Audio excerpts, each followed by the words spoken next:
আমি সবার উদ্দেশ্যে বলতেছি, যেহেতু রকি আর কাজিন রকি আমাদের বাসায় আসছে, আল্লাহর হস্তে আমরা সবাই হিগার সামনে ব্যালেন্স করে কথা বলিও। অনেক কিত্তা ভাই, একটা জায়গা আঁকি গেছি বন্ধু। না আমার কোনো প্রবলেম নাই, জাস্ট আর ভাষা ভাই, আপনাদের কিন্তু হিগার সামনে টপ ব্যবসায়ী বানালিছি। হিগে যাতে কোনোভাবে না বুঝতে পারে আমরা একটা জাত ফকিনি। এই বেটা খবর দিমু ওই নোয়া খালি গিয়া খালি আমগো গুণগানি করো। বাট বেশি বাড়াই কিছু করতে চান না, তখন আপনার আসল ক্লাস। ভাইয়া আমি বুঝলাম না, রকি বান্দির উত্তরে লই এত আলোচনা করার কি আছে? ও রকি আর কাজিন, রকি স্যারকে নিয়ে এত ডিসকাস করার কি আছে? হাতে যদি কোনো রকম বেয়াদবি করে আপনি খালি আর ইশারা দিবেন, আই রকি স্যার বান্দির উত্তর তল পেট বারে দুটো ঘুষি দিই এনতে পার করে দিউ না। এই ভাষা ভাই, আমরা হাতের মধ্যে ঠ্যাঙ্গিংকে দিই, হিগার ফোন দুটো লাথি মানাচ্ছেন।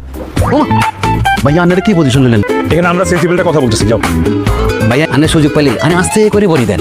আই কি কখন আনার ফোন মেছিলাম নি ভাইয়া? চান্দা এই তোরা যাইতে বলছ না, তুই যা, বারে বারে বাবা ঢুকে দিতে আছো, তুই যা।